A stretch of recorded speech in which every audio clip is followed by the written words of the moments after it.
بسم اللہ الرحمن الرحیم۔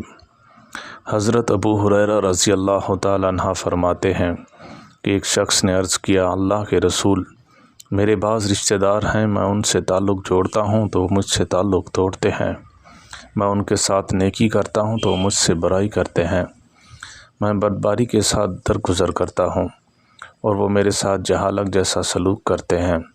آپ صلی اللہ علیہ وسلم نے فرمایا، اگر تم ایسے ہی ہو تو جیسے تم نے کہا ہے تو تم نے جلتی راہ کو کھلا رکھا ہوا ہے، اور جب تم اس طریقے پر گزرو گے اس کے مقابلے میں اللہ تعالیٰ کی مدد تمہاری طرف ہمیشہ مددگار رہے گی۔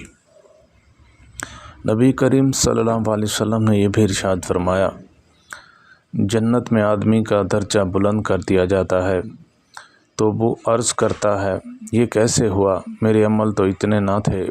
ارشاد ہوتا ہے کہ تمہاری عملات کے لیے تمہارے دعائے مغفرت کی وجہ سے۔ حضرت معاذ بن جبل رضی اللہ تعالیٰ عنہ سے روایت ہے کہ رسول اللہ صلی اللہ علیہ وسلم نے ارشاد فرمایا، دنیا میں جب کوئی عورت اپنے شوہر کو ستاتی ہے تو جنت میں موجود اس کی خوبصورت آنکھوں والی حور بیوی اس کی دنیاوی بیوی سے کہتی ہے، تیرا ستیہ ناس ہو، اس کو مت ستا، یہ تو تیرے پاس چند دن کا مہمان ہے اور جلد ہی تجھ سے جدا ہو کر میرے پاس آنے والا ہے۔ حضرت سید ام فروہ رضی اللہ تعالیٰ عنہ، جنہوں نے رسول صلی اللہ علیہ وسلم کی بیعت کی تھی، کہتی ہیں رسول اللہ صلی اللہ علیہ وسلم سے افضل عمل کے بارے میں سوال کیا گیا تو آپ صلی اللہ علیہ وسلم نے فرمایا، نماز کو اس کے اول وقت میں ادا کرنا۔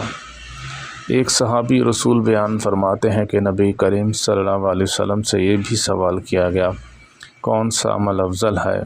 آپ صلی اللہ علیہ وسلم نے فرمایا، نماز کو وقت پر ادا کرنا، والدین کے ساتھ نیکی کرنا اور جہاد افضل اعمال نیک اعمال ہیں۔